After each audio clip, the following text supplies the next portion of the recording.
नमस्कार दोस्तों मैंने अभी अभी प्राइम वीडियो पर किलर हीट नाम की एक नई मूवी को हिंदी में देखकर कंप्लीट किया है। 1.5 घंटे मूवी की टोटल लेंथ एंड मैं सीधा आता हूँ प्लॉट पर। स्टोरी लाइन बस इस मूवी की इतनी सी है कि एक छोटे से आइलैंड पर, ग्रीस में एक छोटे से आइलैंड पर ये मूवी सेट है, जहाँ पर एक बहुत अमीर परिवार के ट्विन बेटों में से एक की मौत हो जाती है एंड जिसकी मौत होती है उसकी भाभी एक प्राइवेट इन्वेस्टिगेटर को, एक डिटेक्टिव को बुलाकर लाती है। सबकी नज़रों से चोरी छुपे, किसी को भी पता नहीं होता है कि जिसकी मौत हुई है उसी की भाभी ने एक पीआई को बुलाया है जो यहाँ पर इन्वेस्टिगेशन कर रहा है।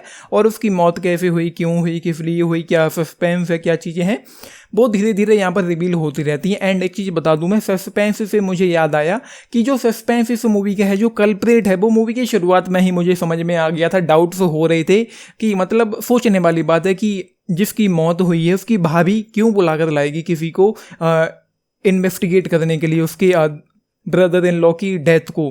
तो वो कुछ चीज़ें थोड़ा डाउट क्रिएट करती हैं, थोड़ा डाउटफुल होती हैं, क्योंकि जो उसका जो अपना खुद का भाई है वो ऐसा कुछ भी नहीं कर रहा। तो चीज़ें कुछ ऐसी संदिग्ध मुझे फील हुई।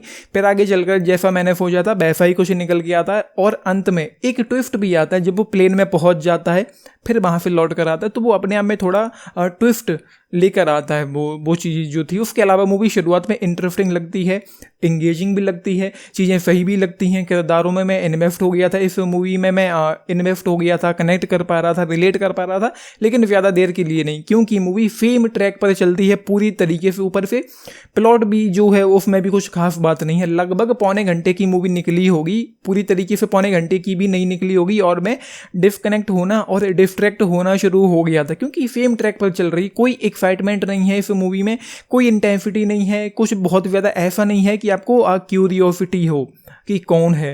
मुझे शुरुआत में डाउट हो गया था कि ये हो सकता है, और अंत में वही निकलता है जैसा मैंने सोचा था। मतलब जो इधर का उधर जो किया गया था वो भी मुझे डाउट था ही शुरुआत में। जब जैसे ही मैंने देखा कि अच्छा जिसकी मौत हुई है उसका एक ट्विन ब्रदर भी है, तो वहाँ से मुझे डाउट हो गया था कि ऐसा कुछ हो सकता है, और कुछ वैसा निकला भी है।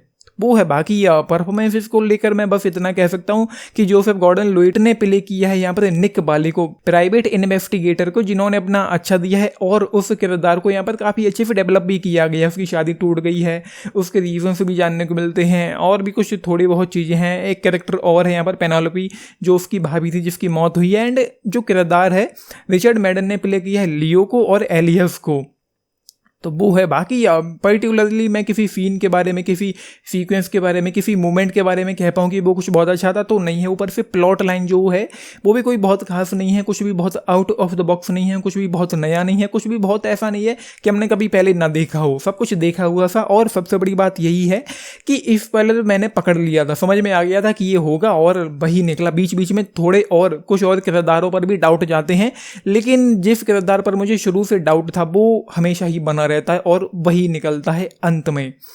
तो ये है। मैं just 3 stars 2.5 star out of 5 इस मूवी के लिए। 10 में से अगर आप लोग पूछें, मैं जाऊंगा केवल 5 स्टार के साथ। एंड हाँ, चीज़ और मैं बताना भूल रहा हूँ, सेकेंड हाफ तक पहुँचते पहुँचते मूवी थोड़ी सी स्लो पेसिंग भी मुझे फील होने लग गई थी कि अब ये स्लो पेसिंग फील हो रही। जब मैं डिस्कनेक्ट होना शुरू हो गया था इस मूवी से, उसके बाद से ये स्लो पेसिंग भी फील होती है, और एक्साइटमेंट तो है ही नहीं। तो ये है, आपने देखी है, अपने टेक्स्ट जरूर लिख के बताना। हाँ, पेरेंटल गाइडेंस के बारे में आप जानना चाहते होंगे तो मूवी में कुछ किसिंग सीन्स भी हैं, 1-2 टपाटप भी हैं, तो वो आप लोग देख लेना, समझ लेना कि क्या करना है। बाकी लाइक सब्सक्राइब भी करना चैनल को, वीडियो को एंड देसी विनेते शान साइनिंग ऑफ। Thank you.